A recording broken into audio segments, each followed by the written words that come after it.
This is Return of the Living Dead, Part 2.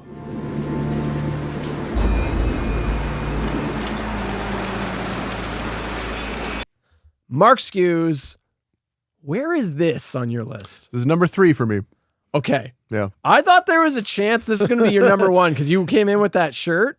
You saw the shirt earlier today. Yeah, when you first showed up, I was like, Mark's wearing a Return of the Living Dead Part 2 shirt. That's a choice. Yeah. That is a choice. I did not have a Return of the Living Dead shirt. I tried to wear something that looked zombie-esque. This is a good example of how the promotional artwork, just like we talked about, doesn't actually reflect the movie for which it is advertising. Because I love this shot. But this is... I'm glad you actually brought that up. I think that this poster does not get enough credit. Yep. Everyone... I love the Return of the Living Dead poster is amazing. The original, right? The 85 one. The Return of the Living Dead 2 poster might actually be even better. Yeah. It is a awesome fucking image. I love it. That shot of like... the skull-faced, like, the cloud, the evil cloud in the sky, and you know it's that toxic cloud. Yep. And then in the foreground, you've got, like, the army of the dead, and then you can see in the background, they're making their way towards this, like, unsuspecting neighborhood.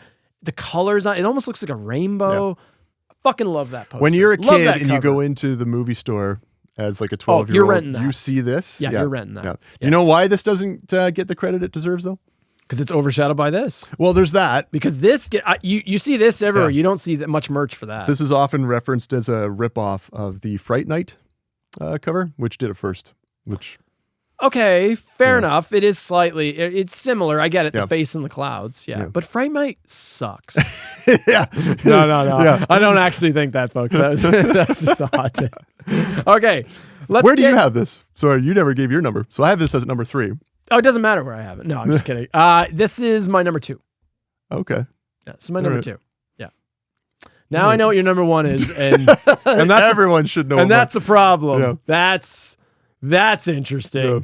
Mark, what the fuck? Why? How do you have this better than that, though? Why? Yeah. Why do I keep bringing you on when you just? And it's like every time I go, Man with a Million Hot Takes, and I'm like, we're gonna be so similar. And then you're like, yeah, 1 is 2 and 2 is 3, and I go, well, I know what's left. That's interesting. No way. Yeah. And let's get into the plot. But this is my number 2. Okay. I want to say something. I said this was the weakest franchise to date. I stand by that. After 1, I don't give a fuck about any of those other movies. Okay. So 2, 3, and these 2 fucking movies, they don't need to exist as far as I'm concerned. So I don't think any of them add anything. I don't think they create a franchise. I don't think they need to exist at all. This isn't a franchise that should exist. Yeah, I would be fine with that too if they had just stopped at number 1. Yeah, especially because the ending of 1 is kind of perfect. It's just everyone gets blown up. Although they do tease. They tease. So after the explosion, what happens?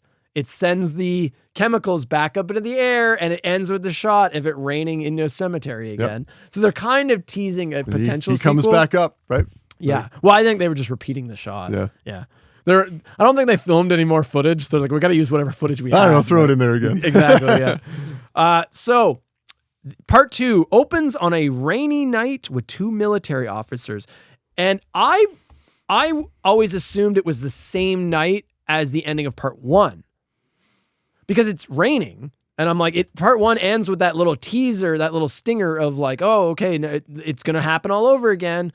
But I don't think it was. I think it's just can't be, right? No, with because the missile strike because what they're doing is they're actually transporting the toxic barrels. Yeah. So, where are those toxic barrels from?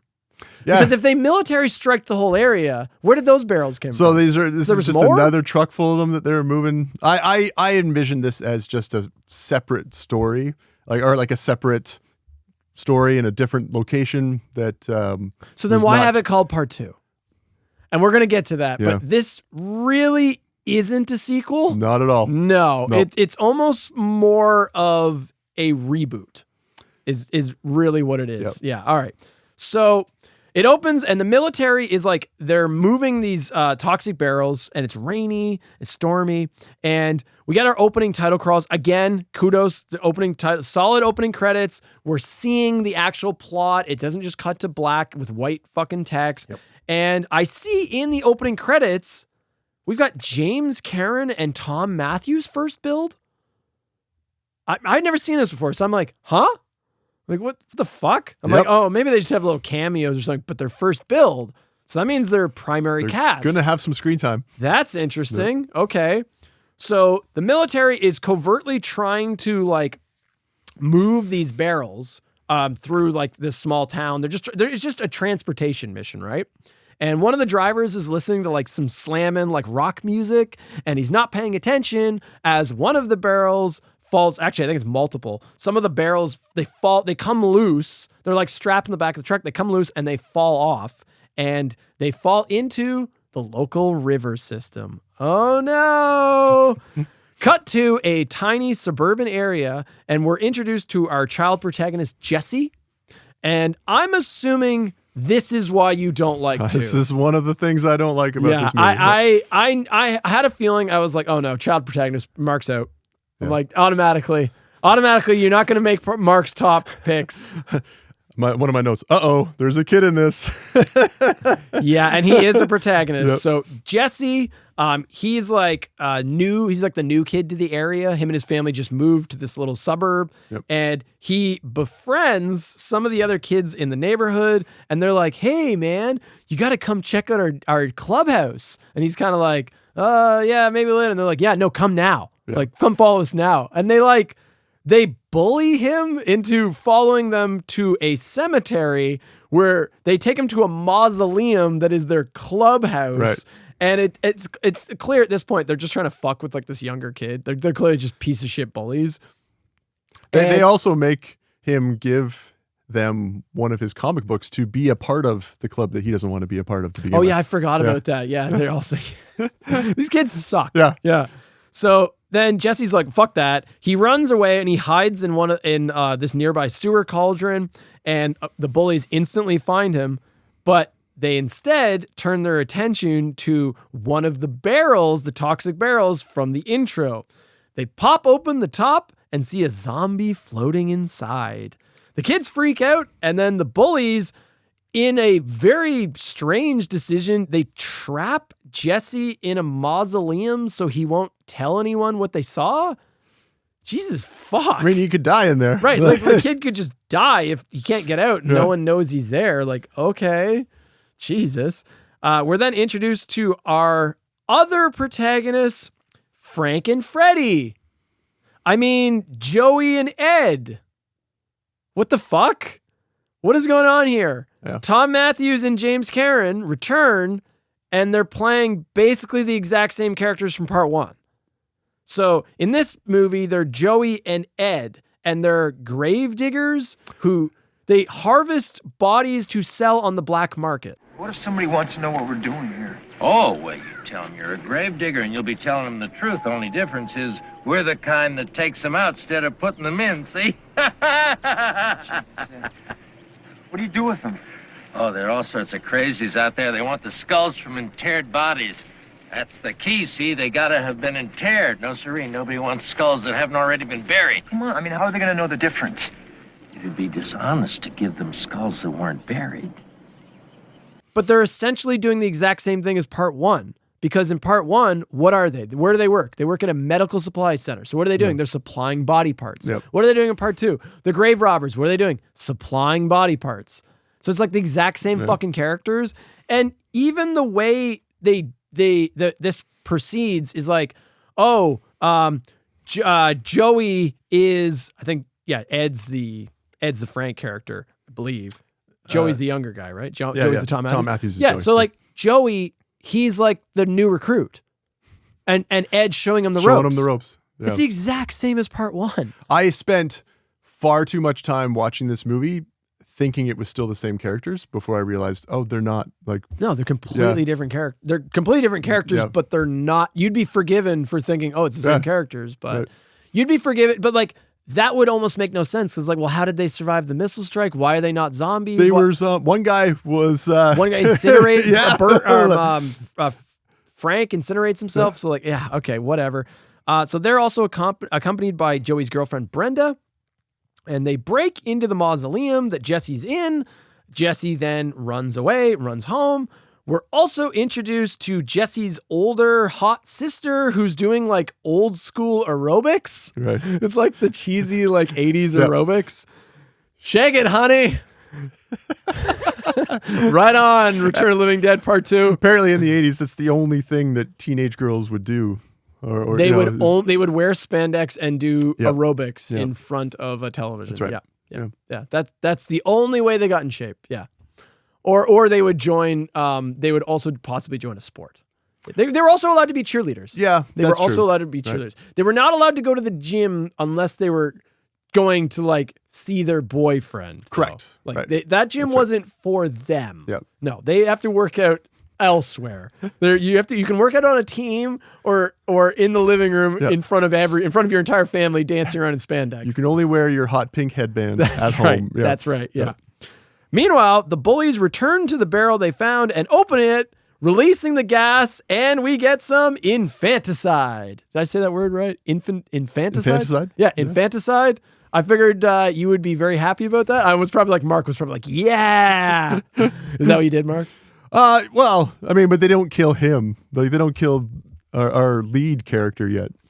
You know? No, they don't. Sorry, Mark. They don't kill all the kids. Yeah. They just kill those two kids. Yep. But so the kids get exposed to the gas, and we know where that leads. Yep. The gas then acts like a magic fog and spreads throughout the cemetery. And then, by some act of God, it starts raining once again, causing the gas to seep into the ground and into the bodies buried below.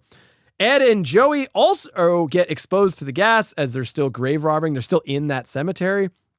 We then cut to a military base where they realize some of the barrels are missing. Back at Jesse's house, we're introduced to another protagonist, a young guy who's there to install his cable.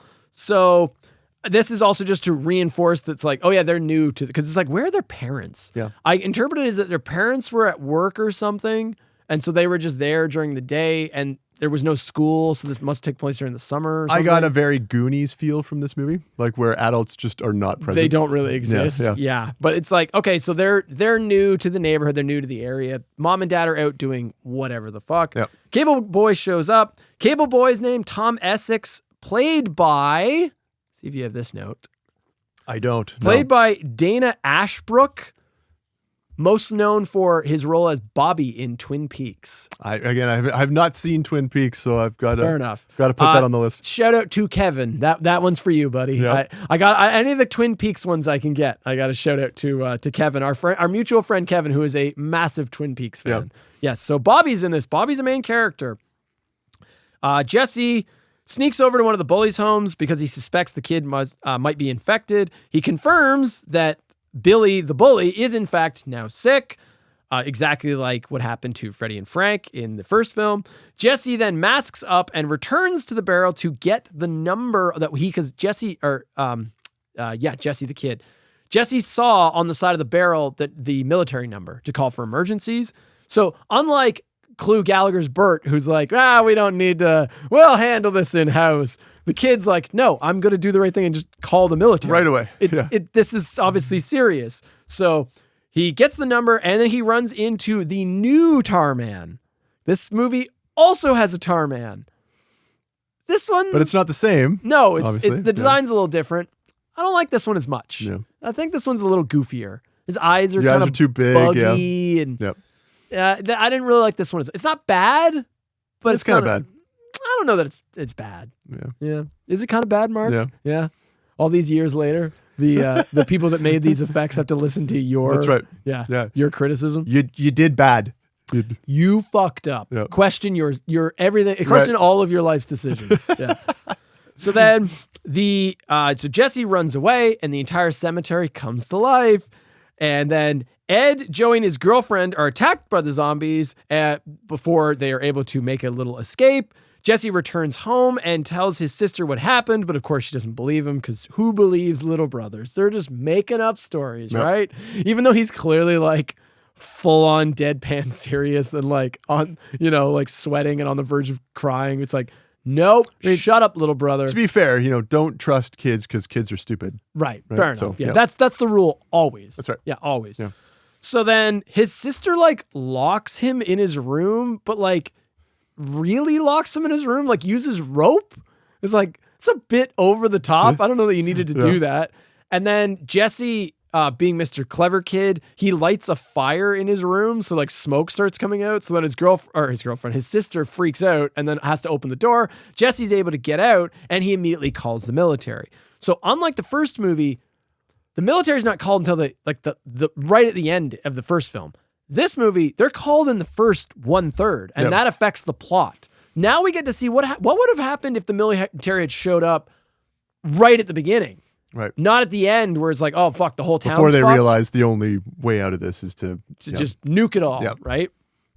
So then Ed, Joey, and Brenda, Joey's girlfriend, they steal the cable van and immediately crash it into a telephone pole, which knocks out all the phone lines conveniently. So now Ed, Joey, and Brenda team up with Jesse, his sister, and Thom, the cable boy, and must work together to fend off the living dead invading their town and make it out alive. Yeah. That is the basic plot of Return of the Living Dead Part 2. And we mentioned this off camera, but I believe after the first one, they dropped the. Right. So originally it's The Return of the Living Dead, probably similar to how it's, is it The Night of the Living Dead? Yeah, The Night of the Living Dead, right? Not just Night of the Living Dead. I think it's The Night of the Living Dead. Yep. I think. After that, they drop it too, right? Because it. Yeah, well, they had to do the Of the Dead series. So after Part 1, it's now just Return of the Living Dead Part 2, Return of the Living Dead Return of the Living Dead 3, and so on, right? So. Do you want to kick us off or do you want, I know why you don't like this. I know exactly why. Can I guess? Yeah. Okay. Part 1, with all its faults, according to Mark, the humor doesn't quite land for you, right? But it's still a very adult film. Yep. We got a lot of titties, very mature, got hard swearing. Yep. They did what they set out to do. I just didn't. It doesn't resonate with me. Part 2 is the family-friendly reboot of Part 1. You got it. Yeah. Yes. So that's a big part of this, right? I actually wrote in my notes, I'm like, do you think kids could go and see this?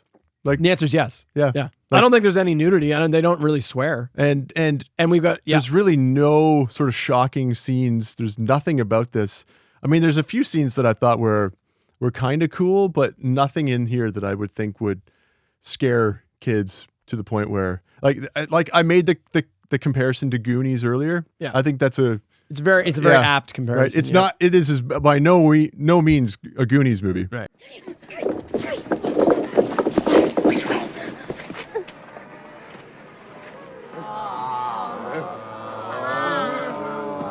This way. Come on.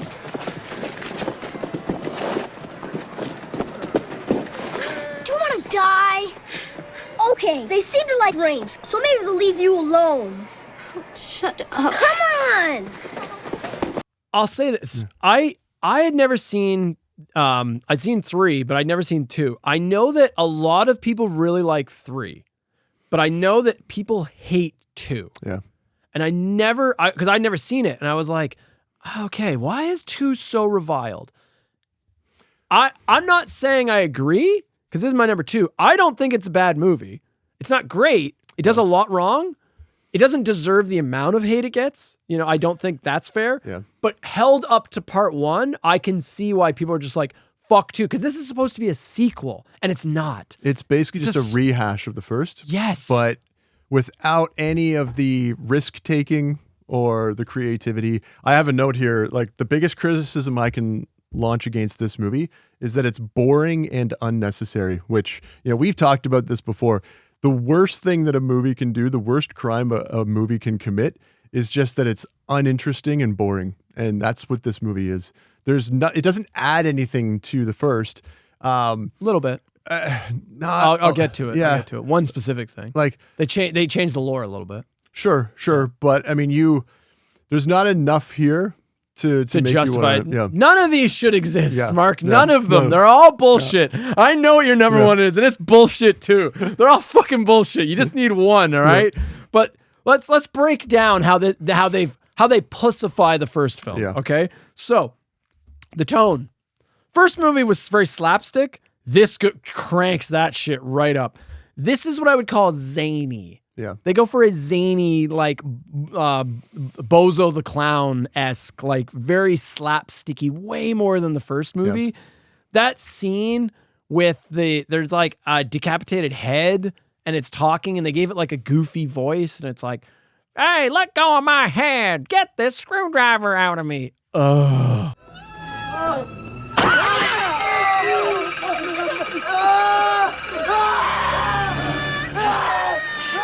Get that damn screwdriver out of my head.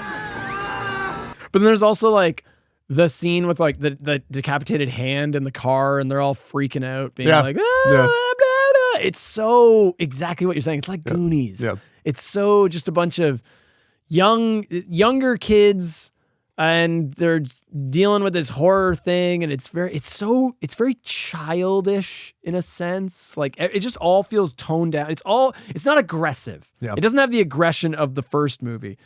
I wrote down, it's much goofier somehow because the first movie's goofy. This is even worse. But the first one is goofy for adults. Like it's definitely still designed It's got for edge. It still has the edge. Yeah, like teenagers and above is the first one. You should not be going to see the first one if you're, a child, right? For this one, I honestly can't tell if they decided to make this for children or not. Like, what's the rating of this? I would not be surprised if it's like PG. No, I'm pretty sure I don't think this is an R. I don't think they even swear. Yeah. There's no nudity. There's no swearing. There's like no gore. Like it wouldn't surprise me. Yeah. If, yeah. No, so the first film is not high art. No. I'm not saying that. And yet somehow that tone, I know it doesn't work as well for you, but it works for me. I get why people would like it. Yeah, I'm not going to criticize the humor it for of the first movie works for me. It does not land for me in the second one. It's like they tried to crank it up and they in doing that made it an even goofier. They went too far. Yep. Comedy is so subjective and you're riding a fine line between having a good time and having just enough humor and we're going to take it seriously enough to, oh, now you just pushed it over and now this is just a Three Stooges slapstick routine. Yeah. And it's not, it's obnoxious in a sense. Like there's some humor that works for me. I don't know, like the scene where the zombies invade the one house and there's like, they get distracted by the workout video, like the hot workout lady on the screen. Yeah. It's like, I don't know, that's okay. But like, if you like that, then you probably like the Michael Jackson reference at the end. I thought that was great. Yeah. See, I don't- was like, oh God. You didn't need to do it. I don't know. It's okay. It's worse than the first movie, but again, it's my number 2. It's not, I don't think it's that bad. Yeah, this is only my number 3 because it still technically counts as a movie. So Wow, what a setup. Yeah. So one of the scenes that I found very funny, because you were talking about like, oh, it doesn't really have the edge. It's not as dark. I think one of the darkest things that happens, which is like, oh, that's actually pretty fucking dark. There's a scene where like I know where you're they going. roll up on the pet store. Yes, and the that. zombies are just massacring these poor animals. That's that lands. That's fucking hilarious. And it's something we hadn't seen. It is so out of place in this movie, right? Yes, Like, and it's so dark. like, You just hear their like cries for help. Yeah. And these zombies are just tearing into these poor animals in the pet store. They just massacre the pet store. And it's something that a lot of zombie films don't show you this. They don't show you the zombies eating animals, right? Because it's not a common thing that you would even like. Yeah. How does that even happen? Right? It's almost like people have more sympathy for animals than they do for people. Right. Right. So it's very jarring. Yeah. Yeah. It's a very dark joke. So that to me feels more in line with the first movie. Yeah. That's more of an adult. It's almost like they filmed the movie and someone was like, hey, we got to have something in here that amps it up a little bit. Can you go back and include like another scene? And they're like, hey, we got just the thing. And then they go and dial it right up. Yeah. That scene was quite intense. So I think absolute worst element, one of the worst elements in this movie is the goofy doctor sidekick character. Who just shouldn't be in this movie. Yeah. He serves zero purpose. So like when the group is trying to escape from the neighborhood, they end up like trying to steal one of the neighbor's cars, and it's this like eccentric doctor character. Yeah. And they steal like his vintage car and like that's what they use to escape the neighborhood. I don't get his character. He's supposed to be like, the way I interpret it, like his performance is kind of all over the place. So he's trying to be kind of nutty and wacky, but serious at the same time. So he's kind of doing like a deadpan thing, but then he gives you weird reactions to things. I don't know. Do you even know the character I'm talking about? I do. Like he sucks. Every scene this guy is in fucking sucks. I hated this character. Oh, it's you. Why aren't you out playing in the traffic? How'd you get in here? What seems to be the problem? Where are the keys to your car? Why, are we going somewhere? Ah, yes. What? When did you two have your last bowel movement? He just didn't Yeah, serve. but the movie sucks. So I don't know that it doesn't suck. It's It just sucks. No, he's trash. Yeah. Yeah. All the scenes with him are just crap. He doesn't really click with anyone else. He's got no chemistry with any of the other actors too. So yeah, no, that character I think should have just been removed altogether. Speaking of characters, let's talk about Jesse. Let's talk about Why does he suck, Mark? Why does he suck? Because I don't think you can do a lot worse for child performers. Sure. He's not annoying. And this is not like we often see with this, right? It's not a comment on the actor playing the character, right? I think that the child actor does the best with what he's got. He would go on to be in other horror movies too, I think, as a child. I didn't know. I can't remember what he was in, but there was something else that he did. He's fine. He was in Ghoulies 3. Ghoulies Go to College. yeah, great. It's just the fact that he's included at all, right? Because nothing is going to happen to him, right? Like, I know that they have kids at the beginning, the bully kids. Well, they die. So I was like, I don't know that you know that. But you don't know it until the end. I think one of the things they did was they made those bullies a little older to try to sort of justify that they're not kids, right? So I get that. I imagine that our what's his name? Jesse. He's like maybe 11 or 12. These kids are like 15, 16, right. To get sort of just put them over the hump so that, okay, we can kill these kids. And he's a real piece of shit kid. Yeah. So everyone's going to love that he gets killed. Right? Unlike you, I don't mind a child protagonist when it's done well. Yeah.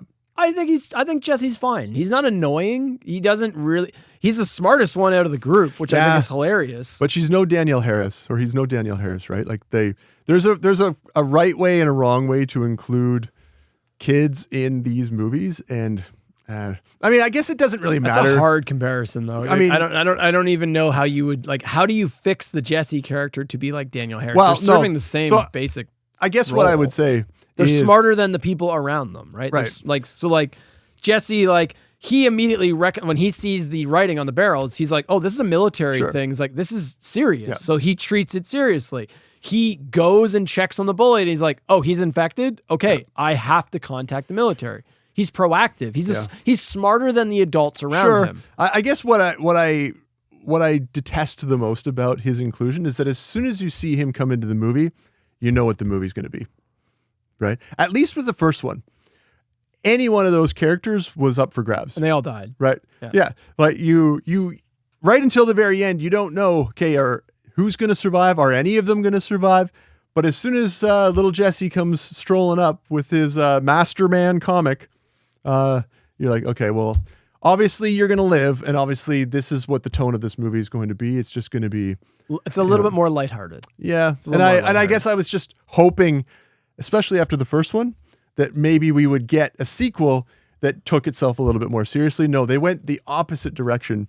They went a little bit more slapstick, but still not funny. They went PG. Yeah, I'm like, oh, it's the worst parts of the first one, even worse than the first one. My problem with Jesse is I felt he only existed for the kids watching the movie. Sure. It's like because they kind of make him the hero character. Yeah. Like because I think he like ends up saving the day at the end, right? And he's the smartest one of the group. And it's like, the character only exists so that if kids watch this, they're going to see themselves in that protagonist. Yeah.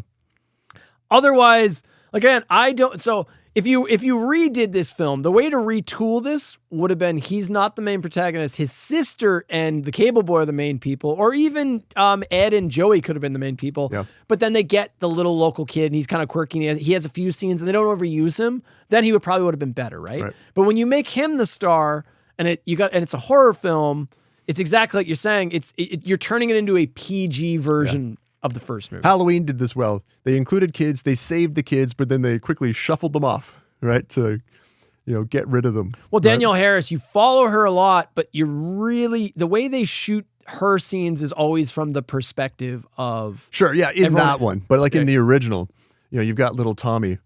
Oh, they get like no scenes. Yeah. Well, they're not their protagonists. Yeah, right. No, exactly. Yeah. Right.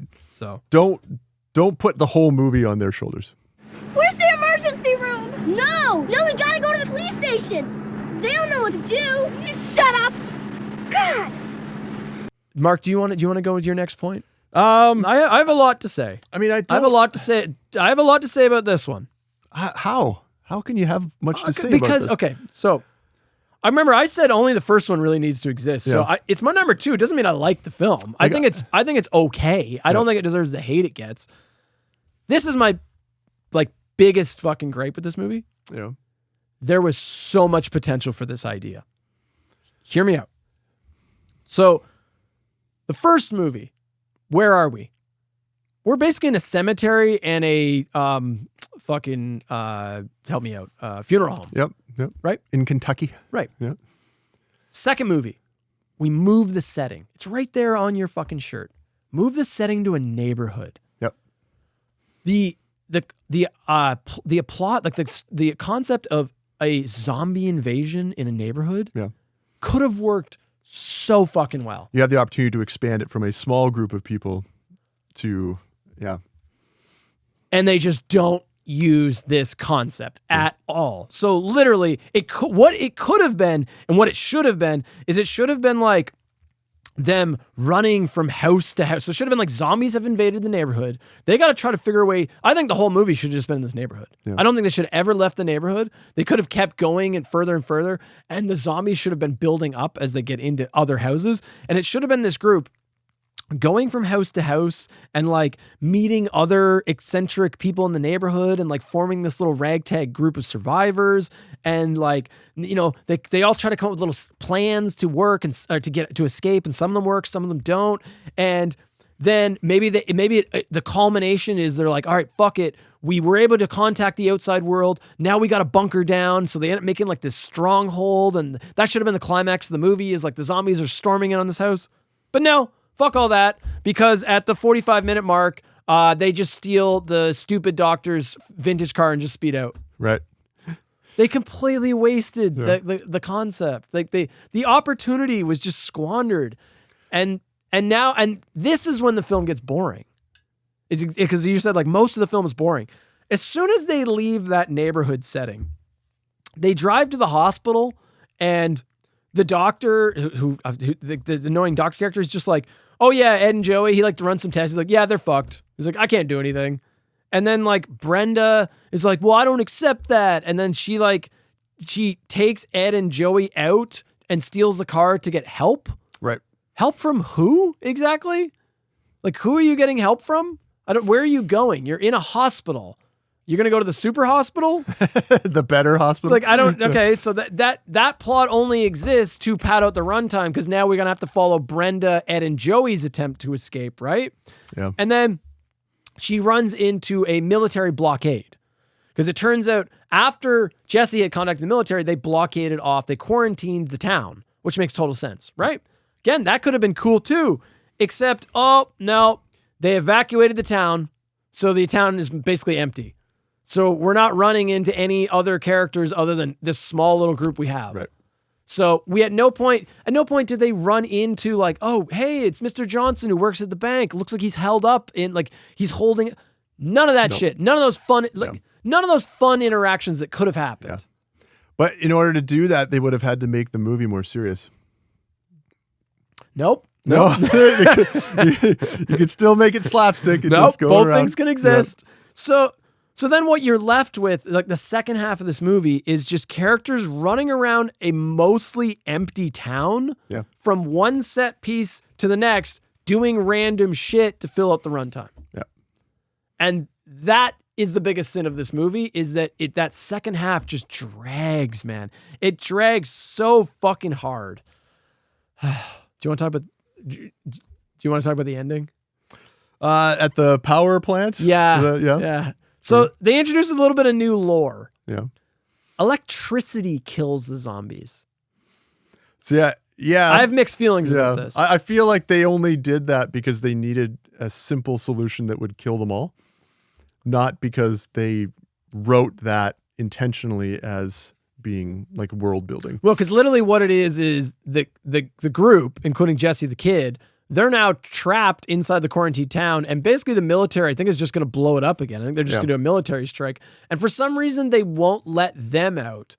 They evacuated the town, but they won't let them out, even though they could just let them out and then quarantine them and test them. But no, Right. the military is shooting at them and won't let them leave. So they're like, no, fuck you guys. You're staying. You're necessary sacrifice.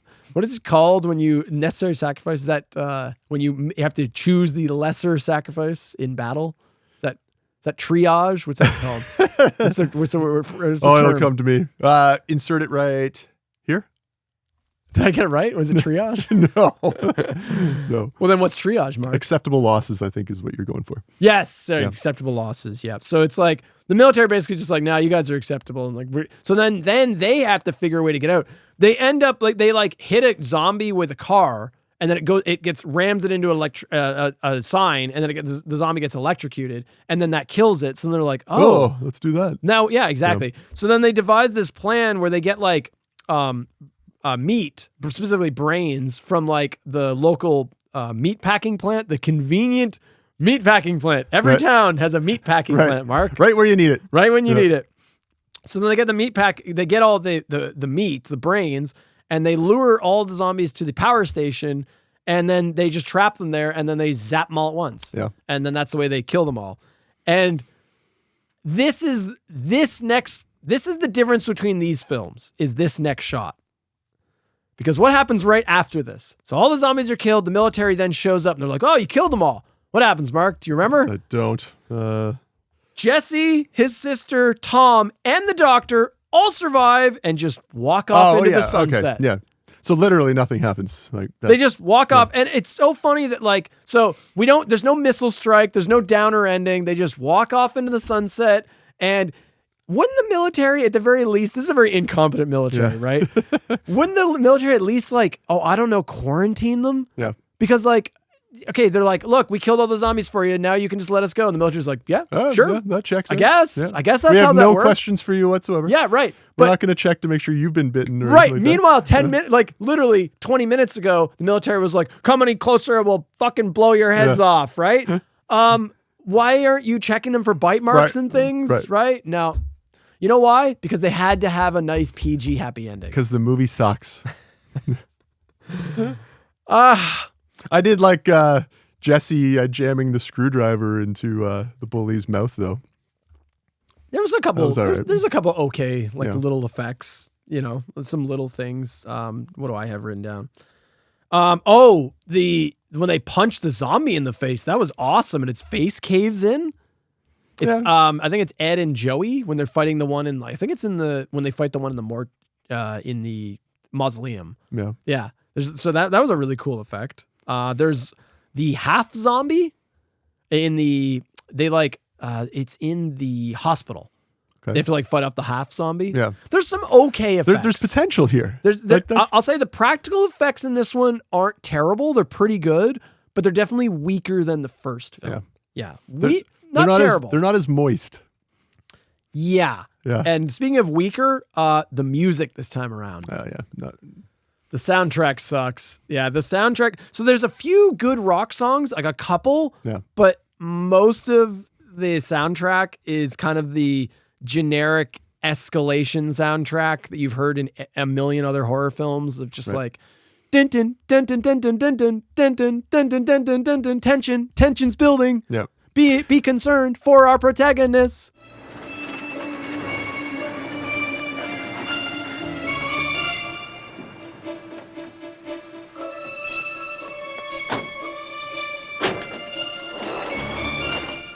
Mark doesn't like our movie. One of the movies in this franchise, there was a rights issue. So the original soundtrack that was released in the theaters was either the initial release, they had to completely change the soundtrack, or the home media release. And I can't remember if it's this one or not, but one of the movies had to completely change their soundtrack. And I'm thinking it might be this one. So that could be an explanation as to why the soundtrack is so terrible.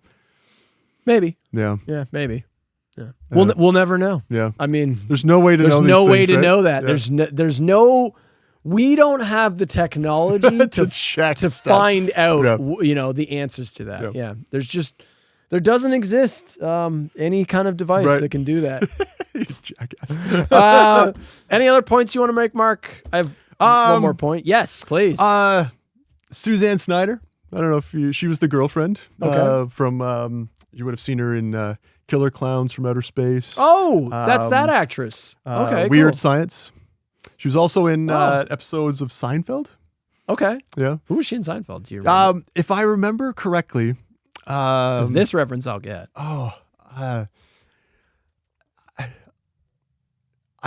think, and I could be wrong on this, so don't quote me on this. I'm going to quote you. Yeah.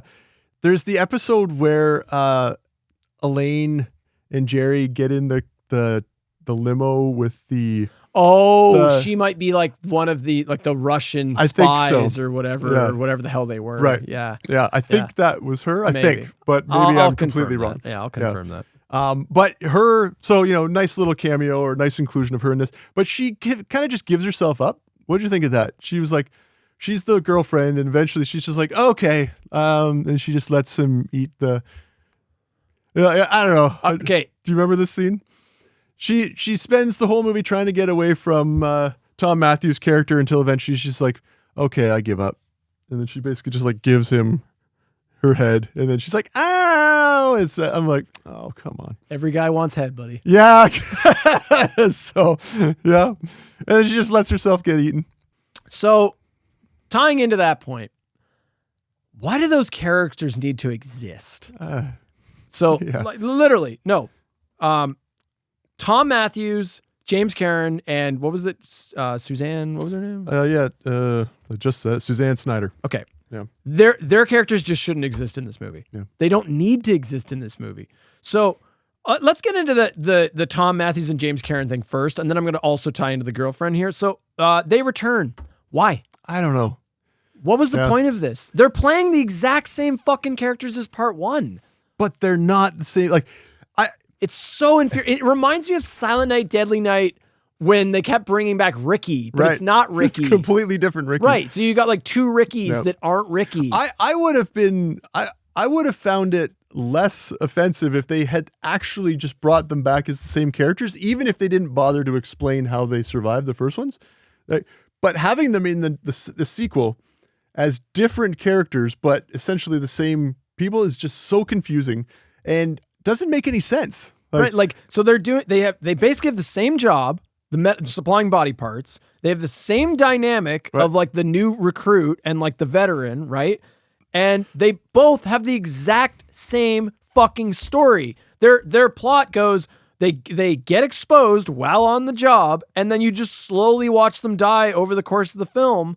And like, this is what infuriated me. Like, you talk about like the second half drags. It's like they have scenes of like the doctor examining them. Why? We already know what's going to happen to them. Yeah. Their fate isn't a mystery. And I kept thinking in my head, I'm like, oh, there's going to be a twist. What I thought was going to happen is they were going to get cured. Right. I thought when the girlfriend took them and went to the military guys, I was like, oh, the reason they did that was so the military guys are then going to be like, actually, we've been working on this experimental antidote or something like that. Yep. No, they just all turn into zombies and then they all die. So their characters serve zero purpose other than padding out the runtime.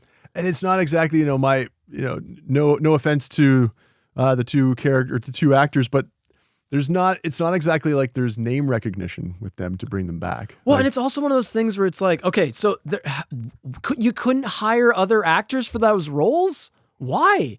Why are you're only bringing them back to just be like, remember these guys from the first one?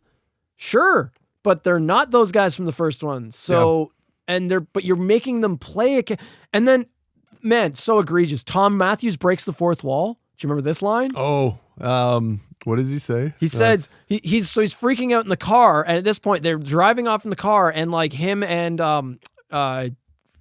Ed are like infected, and they're like starting to feel sick. And Thom Mathews he's freaking out, and he's like, "It's like we've been here before." I feel so. I just got this feeling. Yeah. Me too. No, it's like we've been here before. It's like a dream, this whole thing. You, me, them. Yeah, staring right down the camera. You fuck off with that fourth wall breaking bullshit. Yeah. So fucking pointless.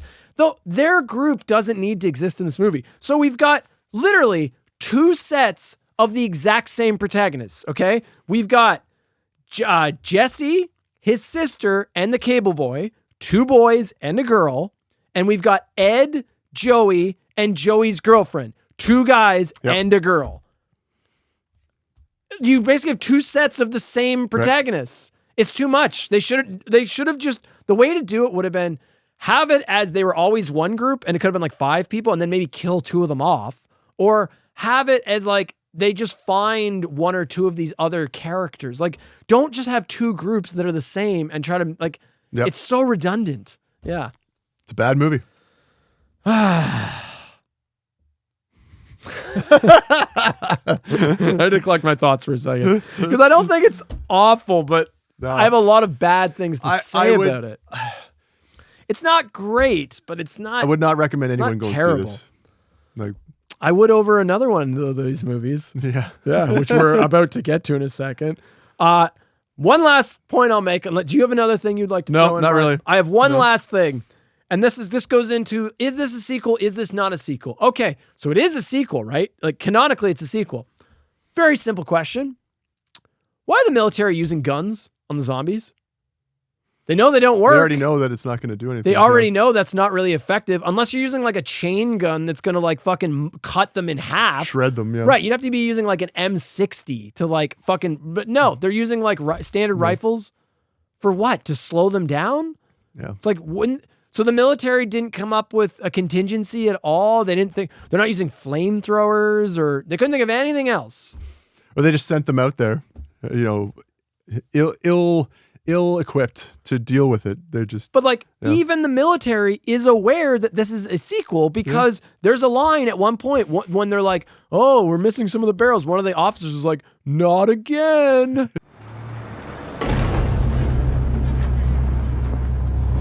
Jesus Christ, not again. What the fuck? I don't know. Yeah. It's misguided. Yeah. It's just, they tried to make the series PG and it fails. It tries to just be the first movie and it fails. If you wanted to just remake the first movie, remake it. If you wanted to make a sequel, make a sequel. It's not a good sequel. It's not a good remake. It's kind of nothing. Right. That being said, I don't like the other shit in this franchise. So let's move on, shall we?